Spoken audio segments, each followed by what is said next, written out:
my name is Sean Jordison, and in this video, we're going to learn how to edit the contents of a PDF using Adobe Acrobat Pro DC.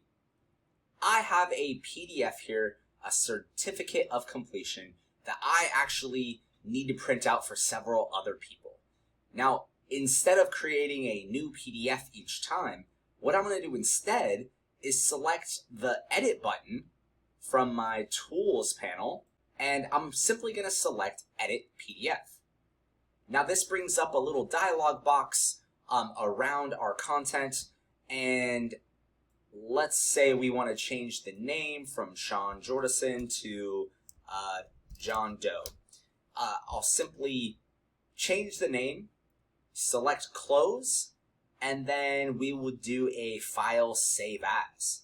And it's that simple. You just learned how to edit a PDF using the Edit tool within Adobe Acrobat Pro DC. Thank you for watching.